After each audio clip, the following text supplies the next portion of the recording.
Hey guys, thanks for coming and taking a look at another video here with me. So tonight I'm going to go ahead and give you guys my new updated list of top 5 base locations. I played a ton of Aberration. I think I know the map really well, not only from playing on the map, but doing spectator things like this, running around the map, learning new things about it, just so I can show you guys a lot about the map itself. Now, in that I've learned so many things, so let's go ahead and just jump right into it. I'm going to show you guys the best new locations. I really recommend number 1. It's going to be the game changer for officials, I promise you that. So let's go ahead and take a look. Starting with number 5, this location is going to be about 6054. It's actually above us here. Now, this is going to be more for small group players, meaning the only reason I say that is because it is kind of small. So let's do a quick pros and cons list here. The pros, it's going to be very difficult for anyone to raid you. They can't get above you. That means they're going to have to tank these turrets in a very interesting way, probably with rock drakes or trying to throw stegos up on top. Meaning it's going to be very easy for you to actually defend the base. It's also a great location for actual materials. You have metal, stone, wood, pearls, poly, pretty much anything you're going to need. It's going to be very close to this location. It's also really close to the rock drake nest, as you can see just over there in the distance, just straight down, and you're actually going to be right on top of where the rock drakes spawn. Now, as far as cons, it's going to be a little bit small, which is why I recommend it for smaller groups of players. And it's also going to be in a location not too close to any of the good loot drops, meaning no surface drops, no cave drops. Other than that though, this is a great location and I highly recommend it for a small group of players. Number 4. Alright, let's go ahead and jump into this one. This is a big area, so it's not going to be made for small groups of players. As you just saw, there's a little bit of metal up here. There's a lot of materials. Some of the pros here. It's got 2 plant Zs up here that I saw. It's got a charging station, which means you can make element. It has at least 1 gas vein. I think there was a second. Additionally, this is up on top of another cliff. They can't get up here without either using rock drakes, some sort of flying, gliding, something like that. As you can see, it goes into one of these tree trunks, which is probably where I would recommend putting your elevator to get up here, because you can easily defend that. It's going to make it very difficult for them to actually get in there, break it, and you can actually just drop down. There's another charge station, as you just saw, right below us down here. And again, we're really close to the blue area, not far from the red area. You can actually do a quick drop down into the red bio, or the red radiation zone, directly over here on the left. I just skipped ahead to it, but directly down there is exactly where you'd want to go for the radiation zone. Now, other than that, this is a great location. It's got a lot of materials, it's got a lot of resources, and I would highly recommend it. This is going to be one of those zones I showed you guys in one of my previous videos. This location here is actually inside the radiation zone, sort of, meaning that in this location here, you don't actually take radiation damage. This is 4744. It's right on the edge of the blue zone, and it's actually a very large area. This is going to be another one of those that you need a lot of players to be able to defend, but you have a lot of resources here. You're very close to those rock drake eggs. Just above you up there, you can actually get pretty much any of the other materials that you guys are going to need, and you're not too far away from pearls. The great part about this is people are typically going to have to siege you either from above, which is a little bit hazardous for you. You can defend it pretty well, or down from one of these ramps, which is both located in radiation zones, which is going to make it very difficult for them to actually come in at you. Another great location for a big tribe. The number 2 spot here is going to be located in the bioluminescence area. This is probably my favorite build spot and the one we typically use so far on Unofficial. And this is going to be a little bit of a bigger area. This is going to be a medium-sized tribe spot, and it's very difficult for anyone to get up here. Some of the pros, it's very difficult for anyone to raid. There's very little land access here, and there's a ton of materials. You have pearls below you, you have poly just over there in the radiation zone, you have tons and tons of crabs below you. You can farm for poly as well. There are a couple of plant Zs up here, and it's very easy for you to defend. No one's going to be able to really get above you. No one's going to be able to really come at you other than on these little tree stumps here. If they fly in, obviously you should be able to defend those with a couple of turret towers.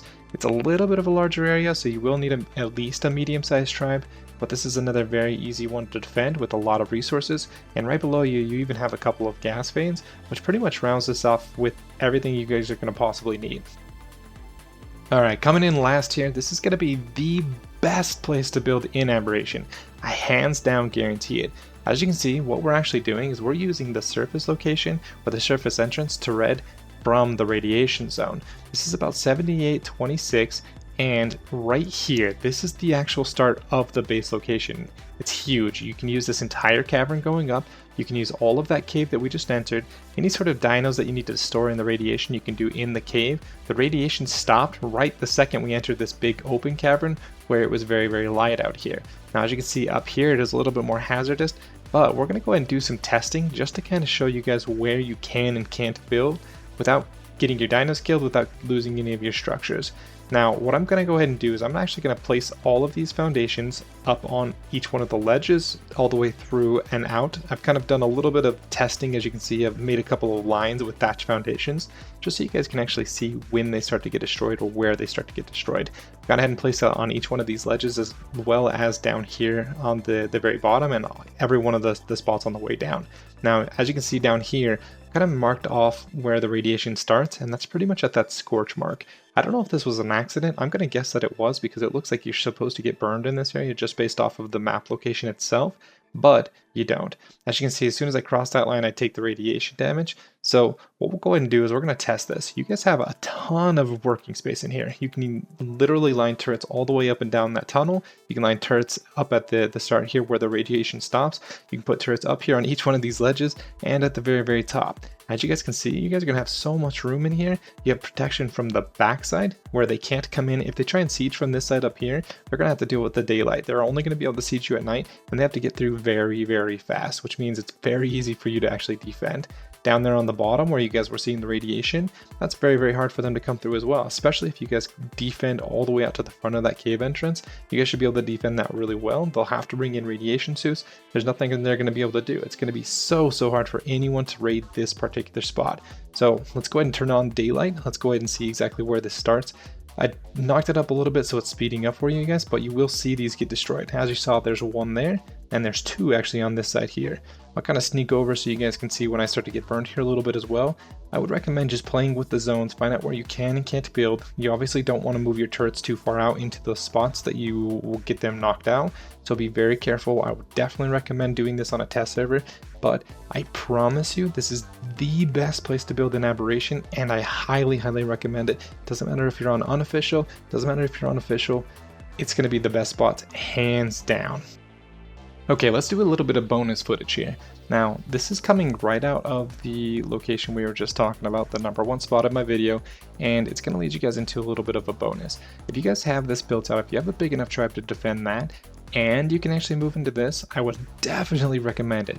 This is actually just off the location. We just came out of that cave, and right above us here, there's no way to get into this. That means you can actually put cliff platforms all the way around it, and people have to come up from the bottom to actually be able to get to you. That means they're going to have to use rock trikes, and there's nothing else they can do. This is going to be so easy for you guys to defend. Because there's so much room, I guarantee you can probably do 3 rows if you're on officials, where you have that 30 foundation slot cap with them in. But I'm going to go ahead and show you guys kind of what I would recommend, or something similar. There's better builders out there than me, but check this out. So I went ahead and spawned these in. There's a couple of platforms down here on the bottom, and then there's a couple rings of platforms on the top. The bottom platforms would be something like turret towers. Next row up would be your building area, whatever you guys want to do up here. You guys could do breeding, things like that. There's a lot of animals that are immune to the radiation that would be really good in here. And you guys could store a lot of different things in here that will make it hard for people to get. So all of your good blueprints, those kind of things. It's going to be so difficult for anyone to raid this section. It's going to be a really big game changer. As you can see, there's a couple weird spots you can build to, like on that little cliff there. But another great spot. If you guys build this out well, if you guys have better builders than what I've got, I would definitely recommend it, especially if you have a very large tribe. This is going to be a huge official mega tribe spot. I guarantee it. If you're not using it, definitely check it out. Outside of that, thanks very much for watching another video with me, guys. If you guys liked it, go ahead and hit that like button. If you guys want to see more, hit that subscribe button. Thanks very much and have a great night.